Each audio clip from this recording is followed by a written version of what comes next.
Welcome to the Skeptic Zone, the podcast from Australia for science and reason.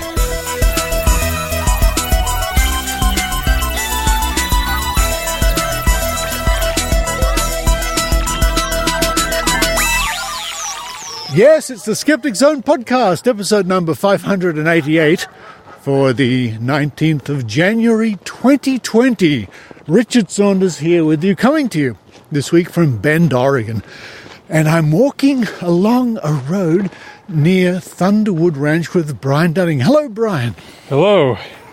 Great to be visiting you. Great to visit the Skeptoid headquarters. And we're just taking a nice walk through the snow at the moment along your road.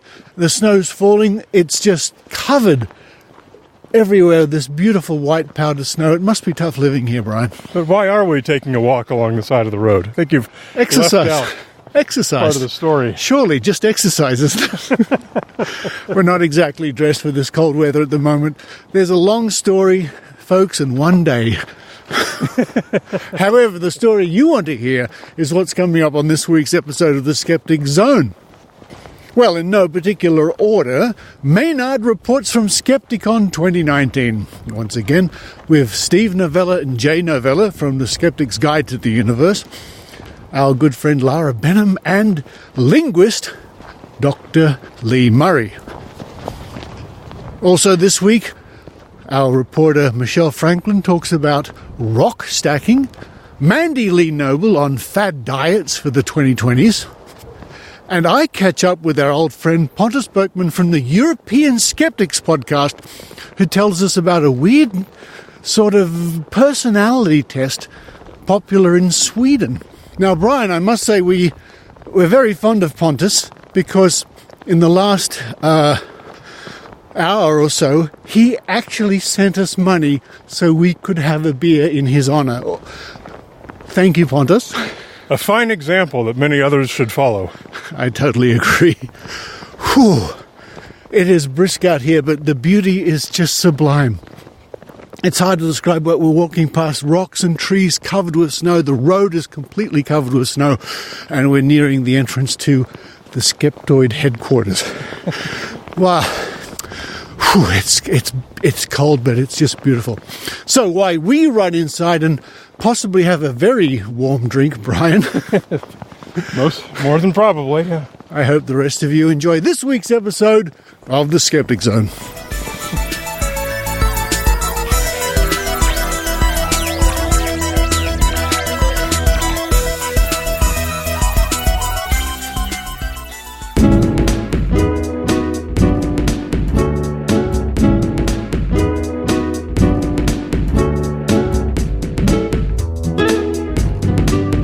Joining me now all the way from beautiful Malmö in Sweden, it's Pontus Bockman from the European Skeptics Podcast, the real ESP experience. Good morning, Pontus. Hey, son, Richard. Thanks for having me back.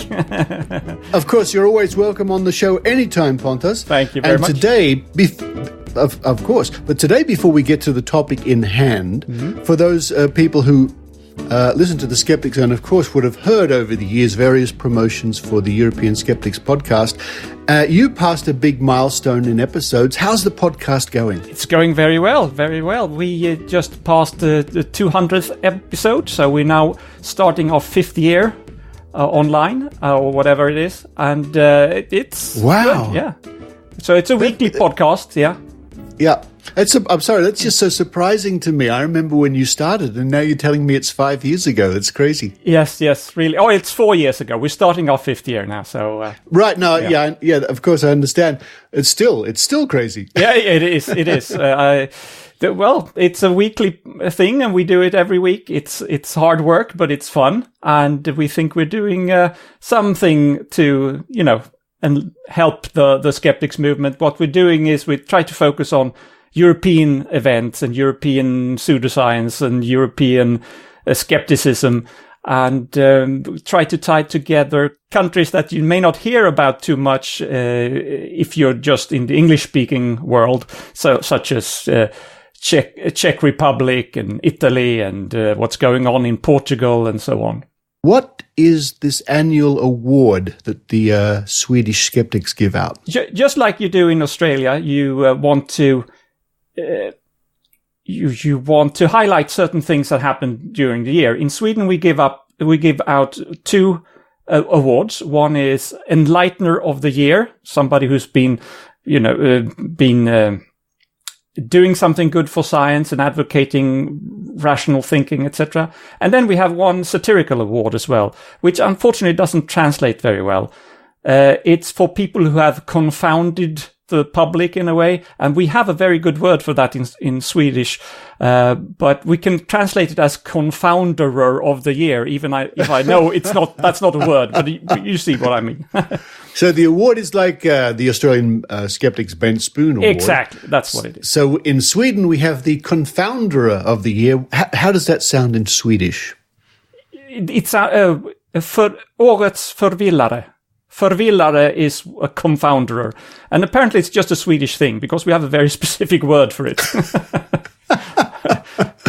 Well, I'll take your word for it. I won't try to pronounce that. So, recently, I think, was it this year or in the last year, the award was given to an author by the name of Thomas Erikson. Yes, that's true. Who wrote a book called, and I must admit I haven't caught up with all this, Surrounded by Idiots, which is quite a title. Now, why is Thomas Erikson worthy of being a confounder of the year? Yes. Well, it is said that it contains the key on how to divide people into different personality types. Oh, so you become a red person or a green person or a yellow person, etc. And it's not even his idea. But the problem is that it's extremely successful, have been here in Sweden, the book, and it's also nonsense. It's you can compare it to horoscopes. It doesn't give you any clue of how, if you get the label red person, it doesn't help anything in how to it doesn't help you at all. It's like being a Capricorn or something. What can you do with that information? Problem is that it's so successful now.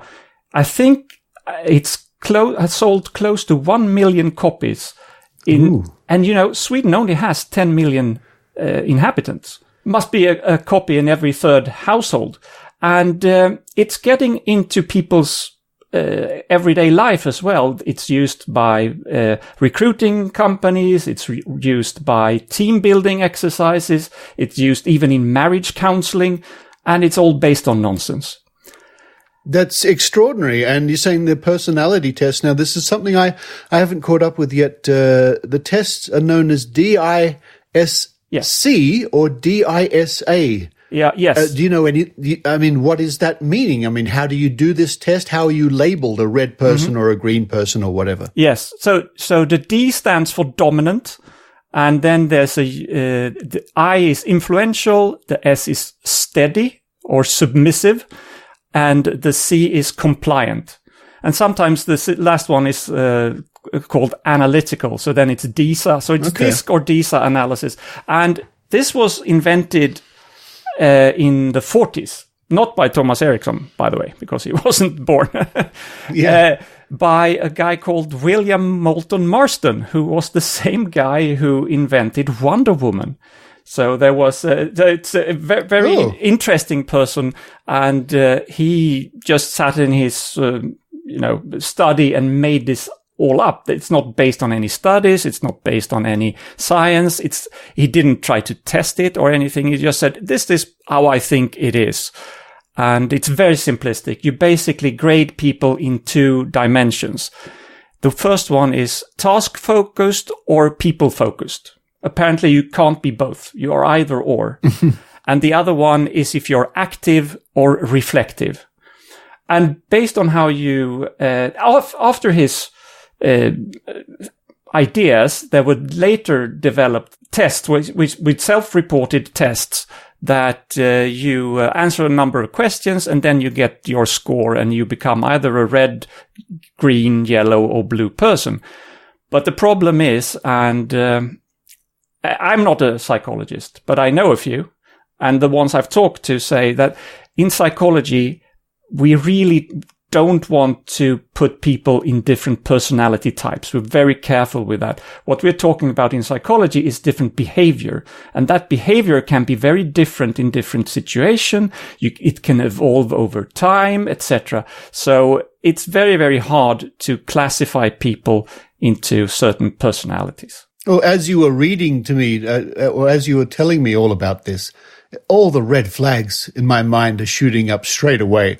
It just sounds so obvious a pseudoscience, and obviously like astrology or palm reading or categorizing people. I'm quite surprised. And how are people actually capitalizing on this? How are people making money apart from book sales? Book sales and giving lectures and workshops. I think Thomas Erikson charges like $3,000 or $4,000 equivalent for a day of a workshop, etc. And he does this, I think, 120, 150 times per year. So it's big business. And then with the books, and of course there are sequels. So the first one is called Surrounded by Idiots, which is a strangely ironic title. If I may digress, my copy of it, because I had to get a copy, it has a sticker on it that says, 800,000 readers cannot be wrong. There are idiots everywhere. Is he for real? That's brilliant. I don't know. That's just brilliant. Yes.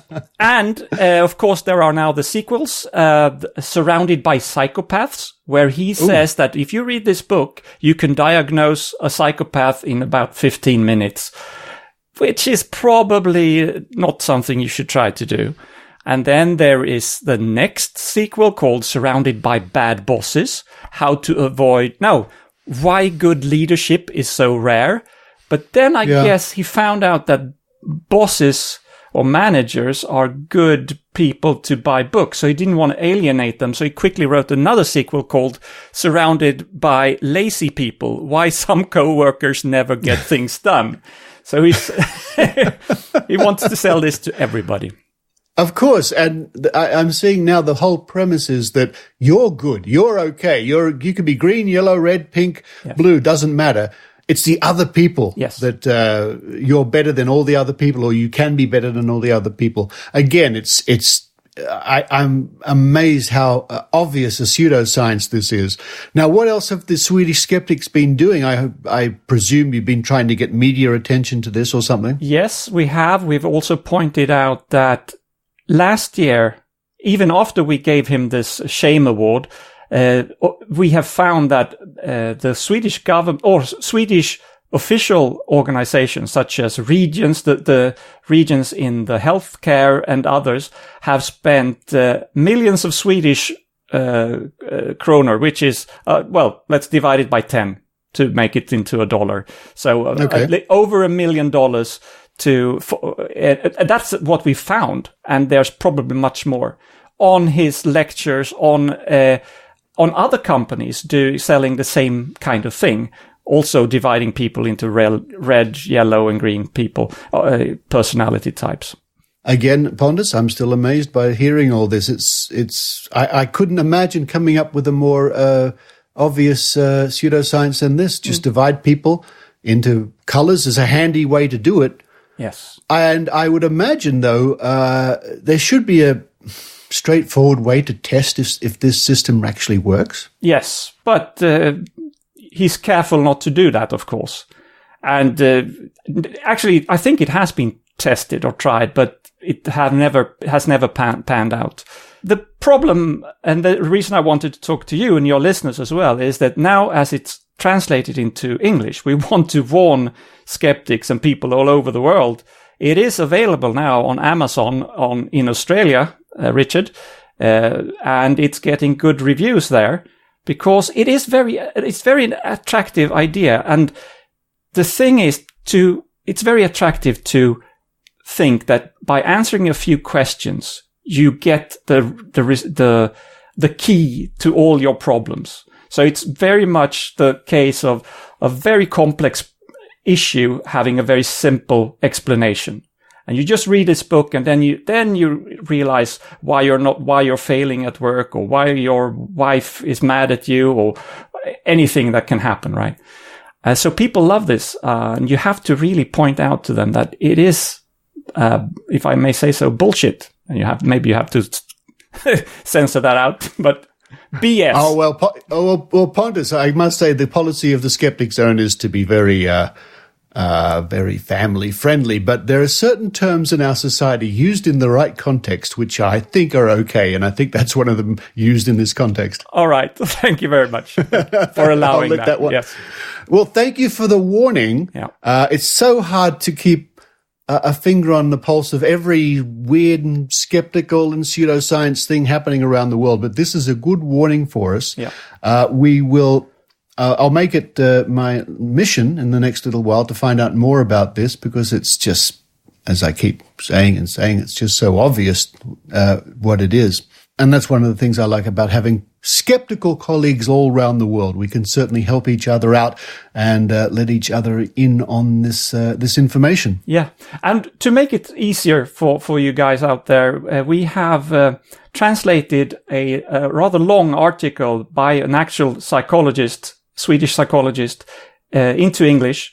And we have published that, and I will send you the link, Richard, so you can put it in the show notes. So if you want to read up on what the real psychology says about this and why this is not real science, then you're free to do that. And I already got a question from the Dutch skeptics if it's okay to translate it into their language. And yes, please translate it into all the languages you can, because we want to spread the word. Excellent. Thanks again, Pontus. I will certainly, folks, I'll link to that article in this week's show note. I encourage you to read that, especially if you're interested in this sort of pseudoscience and personality tests. And this is starting to sound a little bit like The Secret, isn't it, Pontus? Yes, absolutely. Yeah. Well, Pontus, once again, thank you very much. And as we sign out, I wonder if you wouldn't mind saying a few words to all our Swedish listeners. Well, in Swedish, of course. Yeah. Jag tycker att alla ska läsa på om Thomas Erikson och hans Omgiven av idioter-bok, för den är verkligen idiotisk. Thank you very much, Richard, for having me on. Anytime, Pontus, and anytime you want to come back on the show, please drop me a line and you'll be straight to the top of the queue. But for now, Pontus Bockman from the European Skeptics Podcast, thank you very much. Thank you. Bye.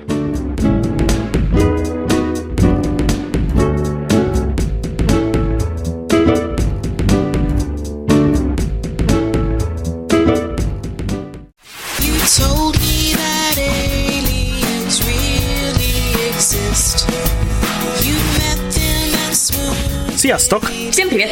Hejsan!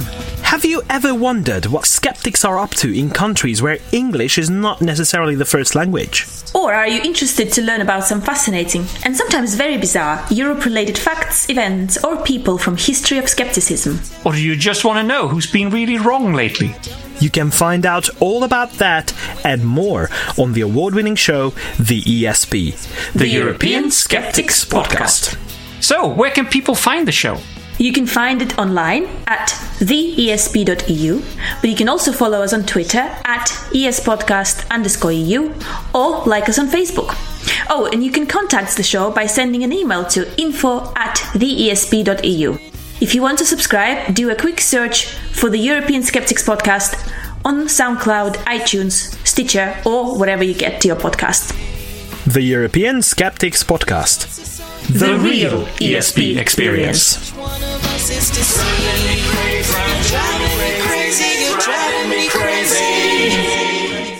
I don't know how you can believe.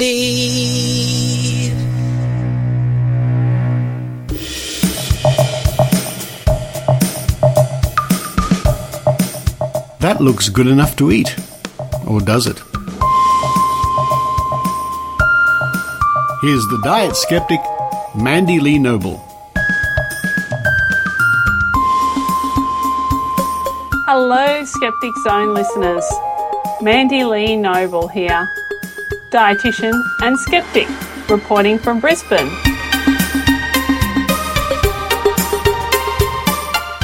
Well, welcome to the New Year, Skeptic Zone listeners, and to a new decade. And of course, it would not be the new year without the annual rush of fad diets offering a miraculous solution for all those that have resolved to lose weight in 2020.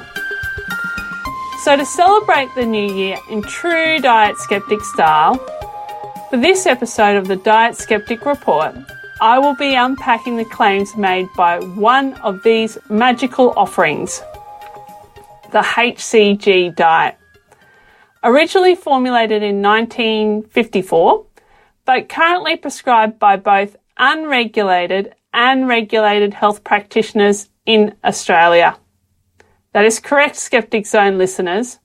While I unpack the claims made by this diet and the lack of evidence to support those claims and the potential for harm, keep in mind that this diet is being prescribed by a small number of medical doctors and pharmacists in Australia. So let's begin with the acronym HCG. That stands for Human Chorionic Gonadotropin Hormone. You might recognise this hormone as it is produced in large quantities during pregnancy to sustain a fetus. Pregnancy tests actually detect the presence of HCG because it is rarely produced by the body except in pregnancy. Those critical of the HCG diet describe the proposed mechanism for weight loss as vague and without sound scientific basis.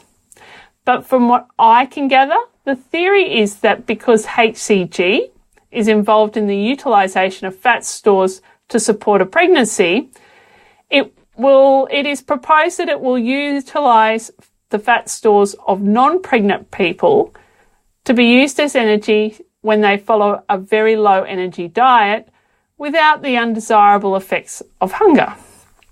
It is also proposed that the HCG diet induces a feeling of well-being.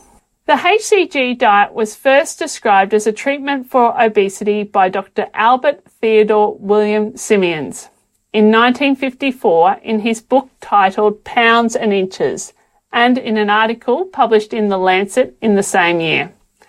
The Simmons method consists of a regime of 125 units of HCG injected 6 days per week for 8 weeks in combination with a rigid low-calorie diet of about 500 calories per day. Now, for most people, this would be around a quarter of their normal intake.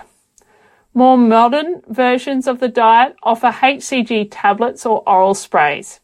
However, the Endocrine Society states that HCG is broken down as food when taken by mouth, and HCG contained in drops and pills will have no effect on the body.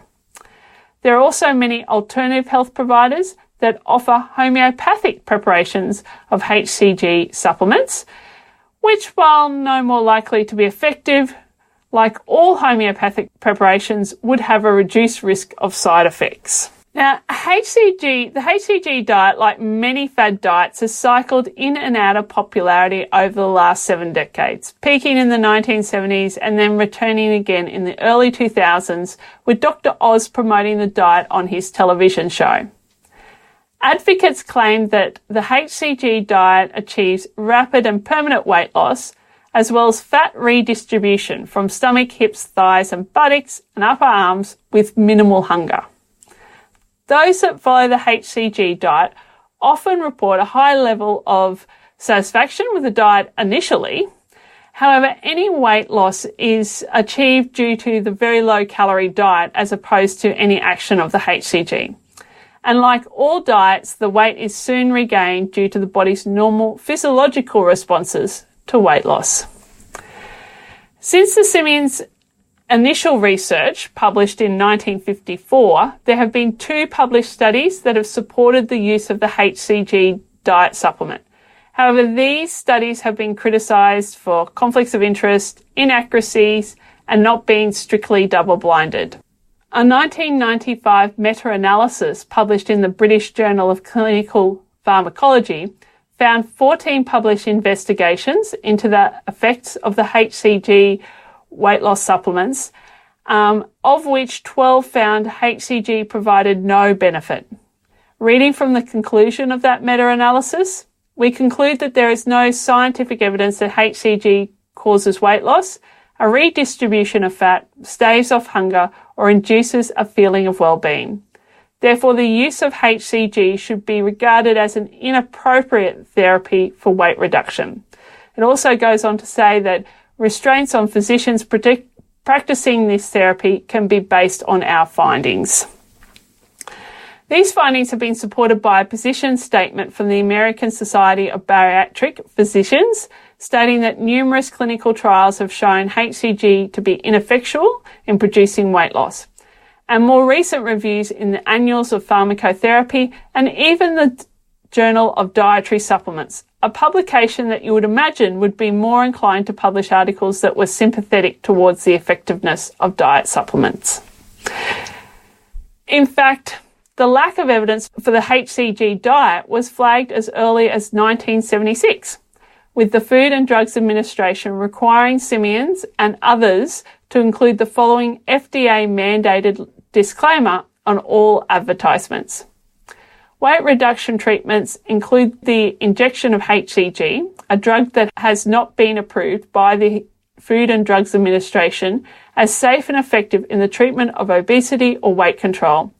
There is no substantial evidence that HCG increases weight loss beyond that resulting from caloric restriction, that it causes a more attractive or normal distribution of fat, or that it decreases the hunger and discomfort associated with calorie restrictive diets. So the question remains, are there any potential harmful side effects of HCG used as a weight loss supplement?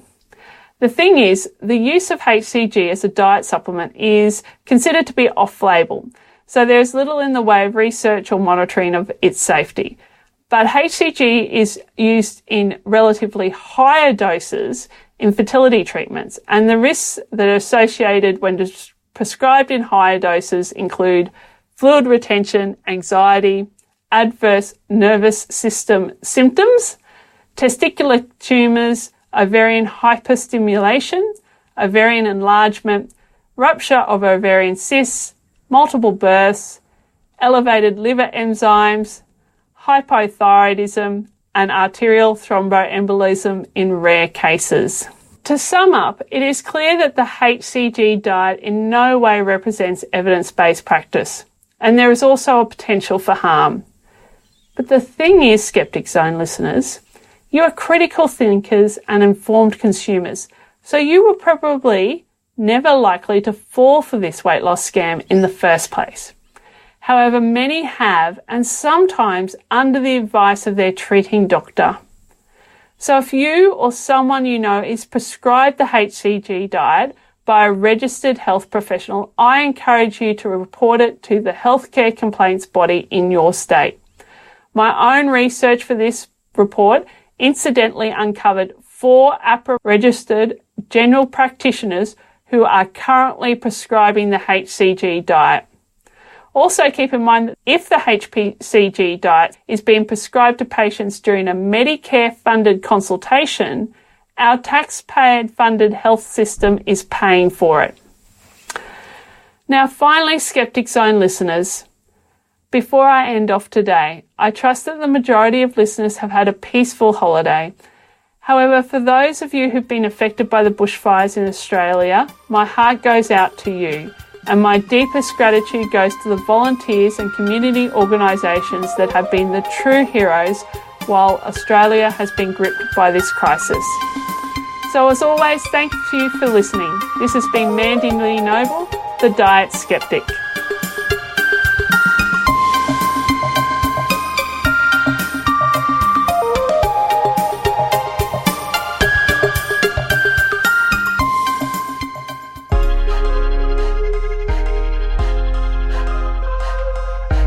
Oregonians for Science and Reason Portland present Strange Energies and Even Stranger Devices.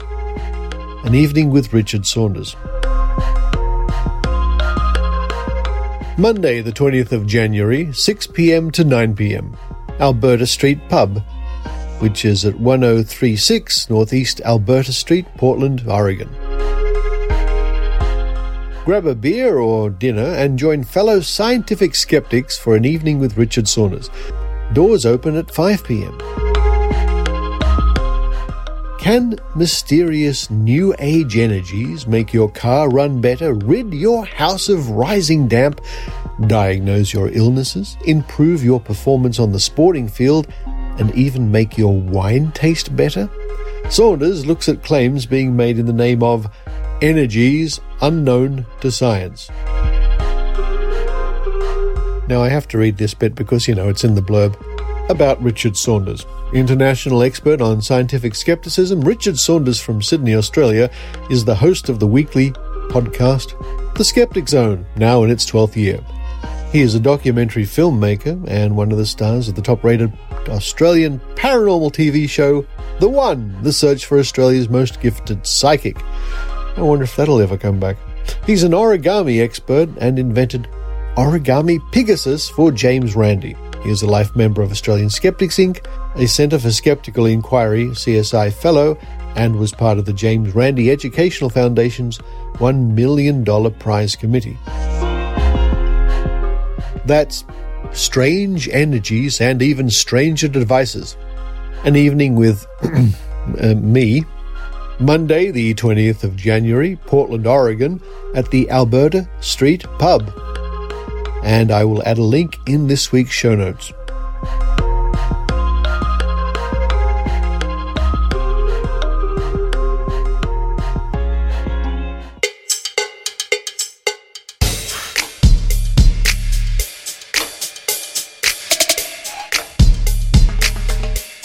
Life is wild.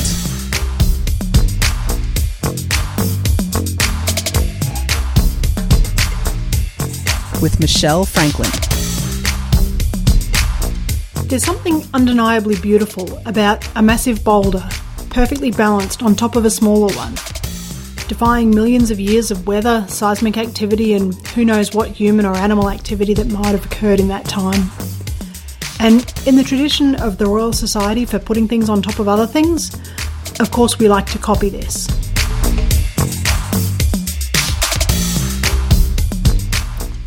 Originally, rock stacking was done to mark significant cultural sites, or even just as markers to help with navigation. These days it's pretty common to find small rock stacks marking trails or directing walkers in areas where it's easy to become lost. But you can't always trust the rocks that you find on your walk because we as a species have decided that putting rocks on top of other rocks is pretty, so we need to do more of it wherever we can. And I'm not denying the innate beauty of a stack of nicely rounded river stones, defying gravity and standing tall against a background of ferns and waterfalls. Maybe it's the apparent magic of the site, defying the laws of nature and persevering when logic and instinct tells you that the whole thing should topple into the river and return to chaos.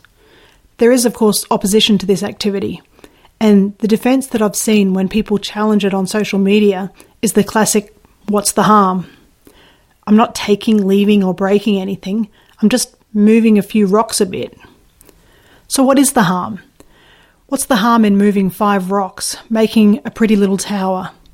What's the harm in creating a little monument in a remote location? What's the harm in marking this place to show everyone who comes after me that I got here first? If you can put aside the arrogance of wanting to claim a wild space for yourself, try to imagine doing it.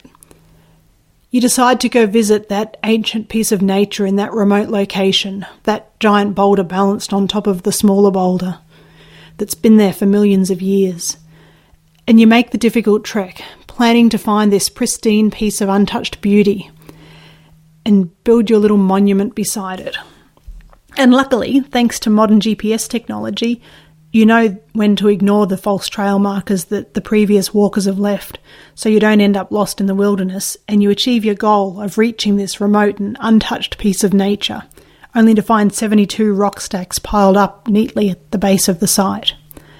Some of them intricate and beautiful, some of them fallen down and returning into the ground, and some where there was barely any effort at all and their only real purpose in existing is to make sure that you know that someone was here before you and marked this place and claimed the win for themselves.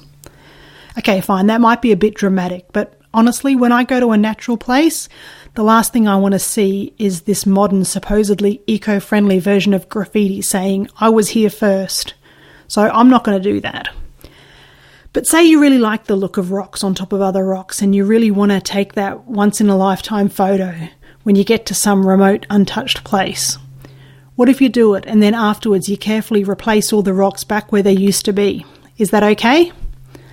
In some circumstances, I might say yes, especially if it truly is a remote place where you might be the only person there for several weeks or months. It's possible that there's no harm in moving some rocks and then moving them back again.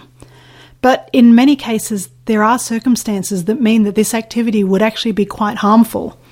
If visitor traffic's high, or if the ecosystem's particularly vulnerable, or if there's an endangered species with an incredibly small range which is dependent on that one little rocky outcrop. In those circumstances, the answer would most definitely be no. And I'm certainly not going to pretend to know the difference between when it's okay and when it's not. There's a lot of sacred sites in the world where it's not okay to move rocks, and not all of them are marked and advertised. That one little rock might mean something really important to someone. That one small rock might not look like much to us, but to an octopus or to a skink or to a baby yabby or the microscopic algae that's chosen that one rock as its shelter, it could be the difference between life and death. To the gecko that's invested its entire breeding cycle in that one little microcosm of safety and it's laid its 2 precious little eggs under that one small rock, it could be the difference between reproducing and disappearing from the system. If you really want to know the effects of rock stacking, you can just Google the practice. There's endless examples of animals and ecosystems that are being adversely impacted. But you don't really need to know the specific impacts because there's too many variables for any one person to understand all of it. It's better to think of it at a broader scale. Don't think of the individual animals who are losing their homes or being stressed out from the frequent intrusions into their safe spaces. Think of the whole ecosystem. The impacts at this level are there in all situations, but it's a lot easier to visualise if you consider the situation in a slow-moving rocky creek. We've all seen the photos of the smooth river stones, carefully selected from the creek beds, lifted and stacked. Some of the rock stacks are truly beautiful too. But as beautiful as these works of art are, they're constructed out of rocks and other obstacles which serve an important purpose in the water, where they create tiny microhabitats of still water where life's able to hold on.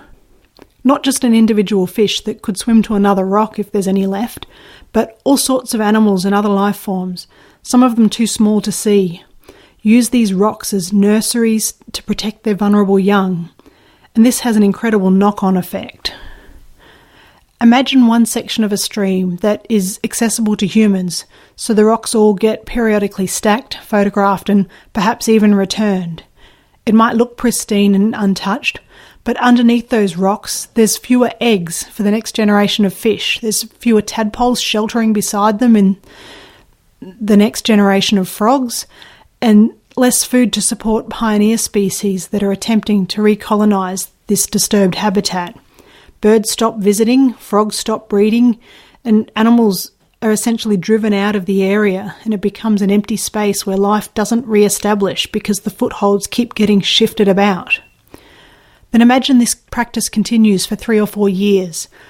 Every week, say 10 people shift 5 rocks each, and some of them carefully replace them again, only they figure it doesn't really matter exactly where each rock sits, as long as it's somewhere there. So over time, the rocks that were originally sitting on the banks or around the shallow bends get slowly shifted to the middle of the stream with the rest of them. That's 50 rocks being lifted and then chucked back into the water, with the subsequent 50 or so half cups of sand and silt being disturbed each time and washed downstream. Over time, the flow of the stream changes. The edges begin to erode away, the stream becomes deeper and faster moving, access is impacted, so small animals have to find some other place to come to the water, and pioneer plant species that are trying to take root never establish. As this is happening, people continue to lift their couple of rocks each and take their photos and then chuck the rocks back in the water, so that over time the fast-flowing stream loses its layer of organic material. All the soft sand washes away and you're left with a deep, fast-moving stream with none of the original life that had been dependent on the slow-moving, shallow, rocky creek. This is a habitat-transforming disturbance. then consider what happens if we decide that the fast-moving deep streams are no fun for splashing about in and collecting rocks. So we move downstream to the next slow-moving, shallow, rocky portion of the creek. And then a few years later, after we've converted that one too, we just move on to the next one. This seems to be the way that we behave as a species. The individual person leaves an area similar to how they found it, but over time, the collective impact of many people is that the area is changed in small steps. We disturb an area to the point where it's not what we came there for, so we push a little bit further and further into the natural spaces to try and find that last remaining untouched piece of wilderness. And I'm not claiming innocence in this. I love to go that little bit further and find places where I can feel like I'm the only person who's ever been there. It's okay to explore, but please remember that if you're doing it, so is everybody else. And while it may not make any difference if I personally shift 5 or 10 rocks, I'm not confident enough to make that call. I don't understand the intricacies of that specific place so well as to know that my actions aren't going to have a significant effect on the survival of an endangered insect or some rare species of fungi. I don't have that kind of expertise, and I suspect that if we're being really honest, I don't think anyone would be able to say that they know for sure what the outcomes of their actions will be. So my response would be to err on the side of assuming that all my actions have consequences, and I'm going to try to minimise the impacts as much as possible. You don't need to mark your presence and leave your claim behind. You don't need to change a wild space to make it better. Just take a photo of it as it is and leave it how you found it, so that the next person can do the same thing and get the same satisfaction that you did, without having to move past the disturbed space to find that next bit of untouched wilderness beyond and start impacting on that too.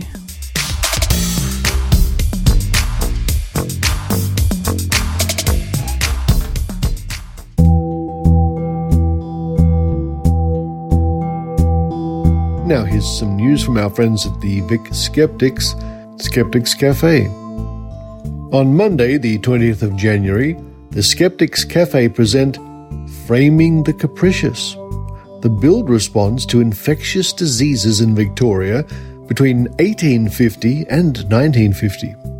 Karen Dawes is a registered nurse with a background in cardiac education, research and practice. Outside of work, one of her diversions is architectural history.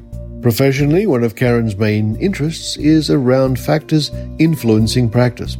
These seemingly disparate elements have converged in a PhD candidature in the Faculty of Architecture at the University of Melbourne titled Framing the Capricious, the billed response to infectious diseases in Victoria between 1850 and 1950. The study reveals multiple and sometimes conflicting political, scientific and social influences on the number and type of buildings provided, and some interesting differences in management strategies for certain infectious diseases. These revelations resonate within the contemporary practice setting in general and in ideas about infectious diseases in particular. Always a fascinating night at the Skeptics Cafe, and that is at the Dan O'Connell Hotel, 225 Canning Street, Carlton. For more information, just look for the link in this week's show notes.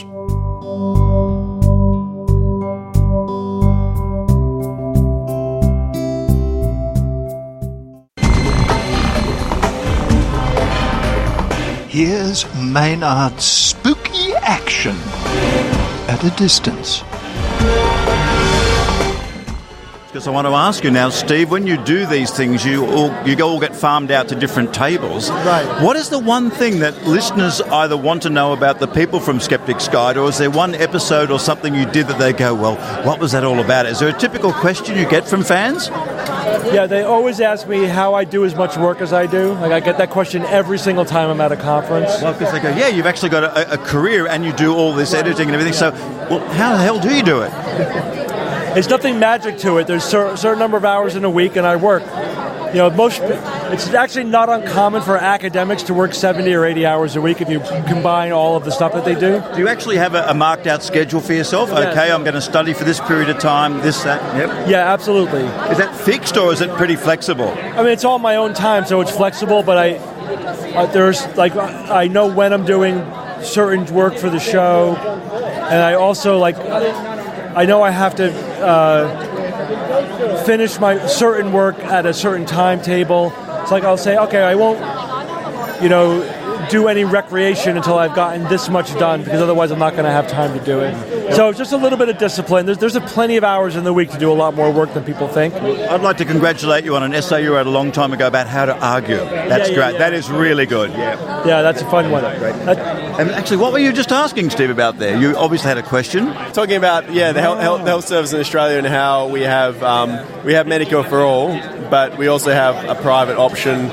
But it doesn't require any checks of previous medical conditions. Whereas in America, you can get prevented from going on to the private health insurance because of pre-existing health. Yeah. Look, as a physician, how would you feel if we had a Medicare style thing in the US? Would that be a good thing or not? So I think we need to get to universal health coverage. I don't think we can go straight to 100% government program because it's too radical a change for our system. You need to do it in stages. Are people suspicious of the government having that kind of control and power? Is that it?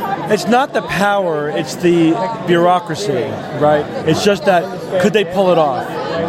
Like when they rolled out Obamacare, it was a bit of a disaster. The website didn't work, Now imagine that times 100. Are they going to pull it off? I think most Americans are rightly skeptical of their ability to just suddenly take control of 20% of our economy without a hitch. Yeah. So everyone agrees we need universal health coverage.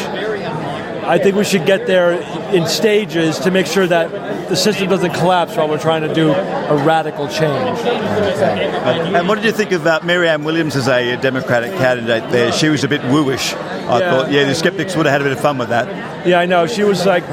Love and light, I'm glad she kind of faded into the background. I mean, she was a bit of an embarrassment, to be honest with you. Do you think you got a Democrat that can beat Trump at the moment? I think most of them probably can. We won't know until they go head-to-head in the general. Like now, until it's a binary choice, you don't really know what's going to happen. And we have to see how the Republicans attack the Democratic candidate and how effective they are in pushing back. So, I think... at least half the country is pretty hopeful that will happen. Yeah, probably 3 million more than actually voted for the other guy are hopeful, Okay. Look, thank you very much for your time. I'll let you guys get back to it. You get into that universal healthcare argument you were having. Thanks, guys. Thank you.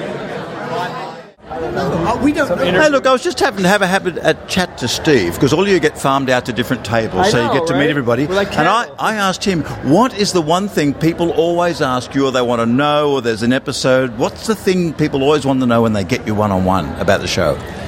About the show? I mean, I think they want to know what it's like to make the sausage. What's it like working behind the scenes? And I usually end up telling them something funny about Steve.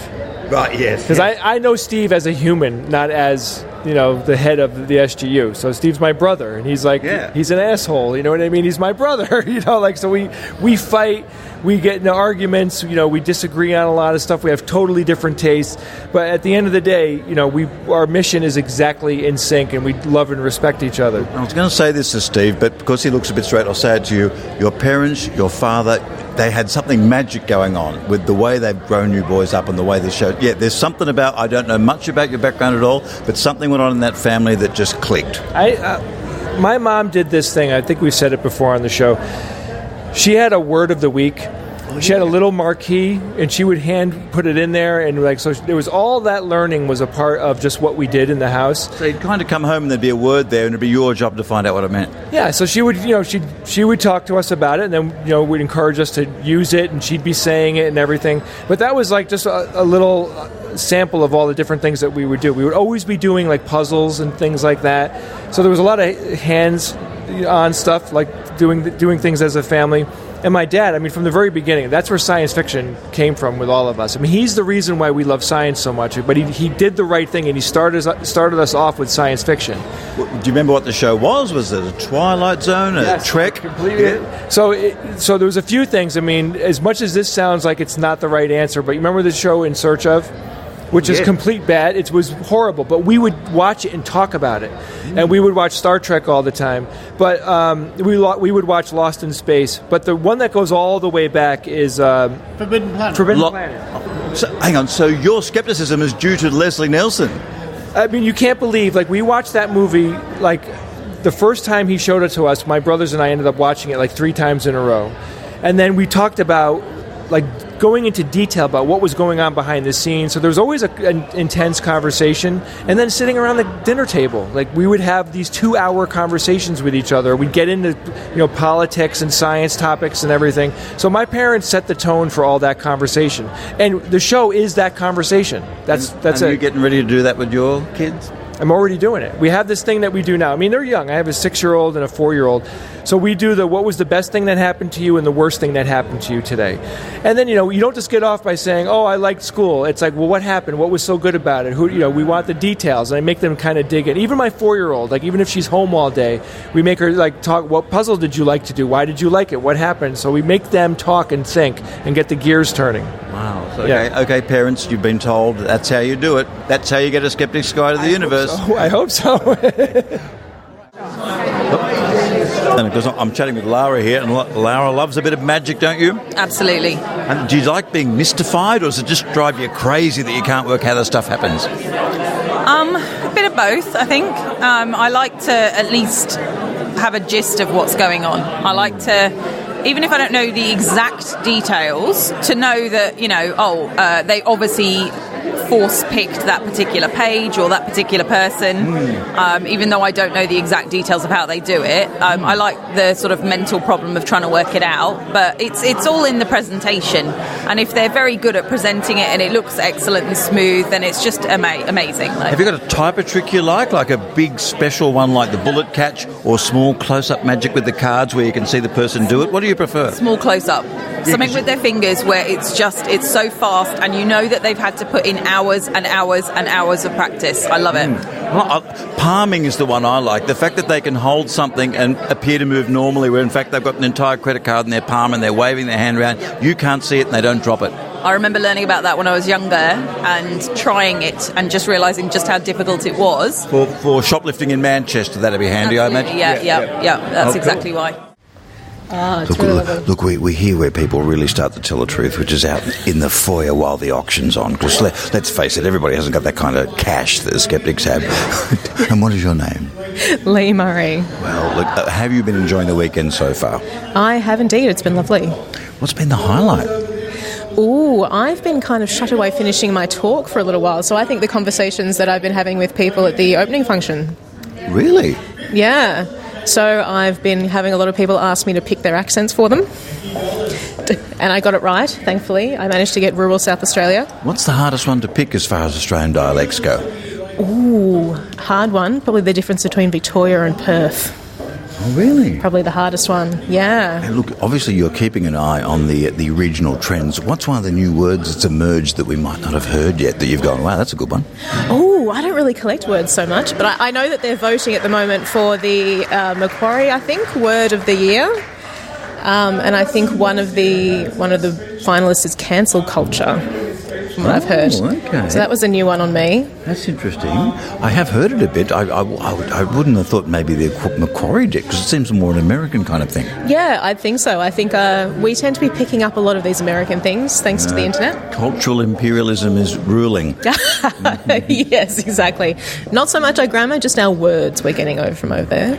And is there a website we can go to that's got all these different dialects on it with examples in audio we can have a listen to? Ooh, if you look up the Macquarie word map, you'll see different vocabulary from places, and if you look for the Australian Voices website, you'll hear explanations of all the different accents. So when do you get to relax and enjoy the weekend? I'm speaking first thing tomorrow morning, so after that. Okay. Right, yeah, so you're going to get to bed early so you don't have the furry tongue. Exactly. I lost my voice a little bit last night. Now I think I've got it back. Now I rest. Where can we catch you online? Where can we catch your stuff online? Oh, you can catch me on Twitter at Murray-Lee A, or you can catch my website at leemurray.id.au.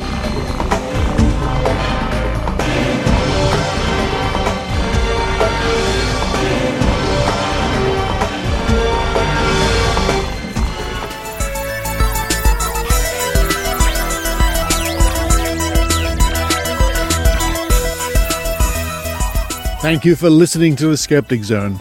It's just Richard Saunders now, out walking around the area here at Thunderwood Ranch. I've been having an excellent stay with Brian and Lisa Dunning. Truly wonderful hosts. And as you might guess, certainly Brian and I, being fellow podcasters, have a lot in common. And so I think we're able to teach each other a few tips and tricks and insights and whatever. We always do when we meet up. And, of course, I certainly look forward every week to Skeptoid with Brian Dunning. Coming up on next week's show, even more from Maynard at Skepticon 2019. He certainly provided us all with many, many wonderful interviews from that convention not so long ago. And also I hope to bring you a think tank, which hasn't been on the show for a very long time. Or in this situation, it might be what Maynard likes to call the hot tub of truth.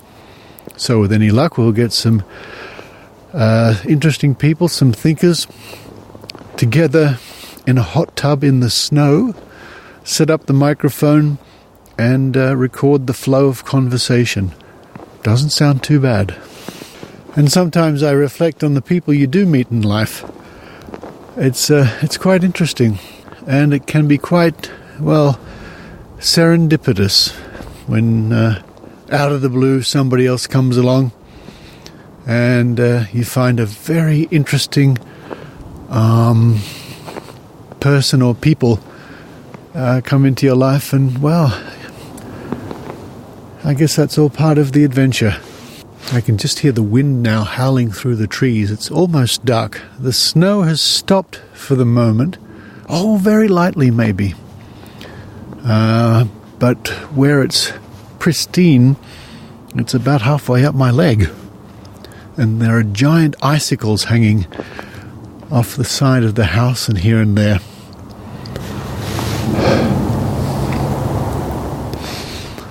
Before I go, another thank you.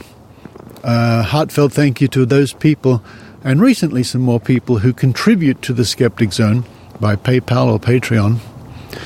And without the support of everyday people, and lots of my friends too, which I'm very flattered by, there would be no Skeptic Zone. A thank you to my reporters too, who kindly send in their excellent reports, like Mandy-Lee and Michelle Franklin, who you would have heard this week. But for now, as I crunch through the Oregon snow, which sounds like this,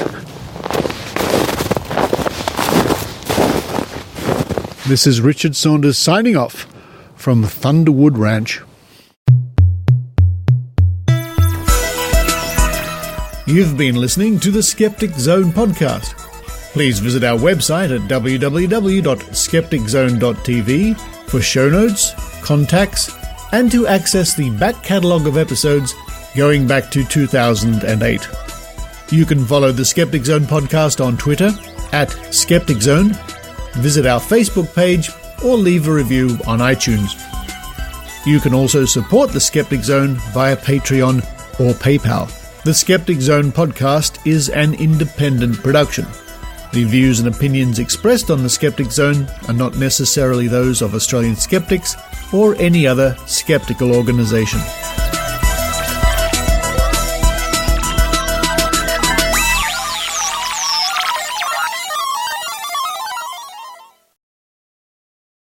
Czech Republic and Italy and what's going on in Portugal and so on.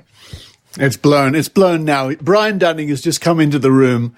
And what are he's recording. Live streaming this. Well, live streaming. Yeah, well, I thought you'd continue with the interview. What, the smallest distraction ruins you? Out.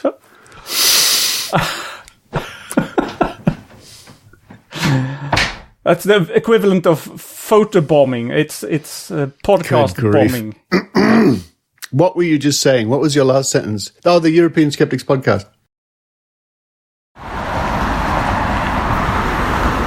I'm coming to you from the Golden Gate Bridge, San Francisco. I'm walking across from south to north, and I'm approaching the exact halfway point. Although it's winter time, it's a lovely day for crossing the bridge. Not too cold, really. The sky is a bit cloudy, but the view is clear. And surely, since I don't think I'll be able to visit another planet, it's a wonderful thing to have the privilege to visit glorious, wonderful, beautiful, amazing places on this planet. And I'm stepping up now, and I think, if I'm judging this correctly, although there's no marker, I must be at exactly the halfway point. Lots of people walking back and forth today. San Francisco is looking just gorgeous.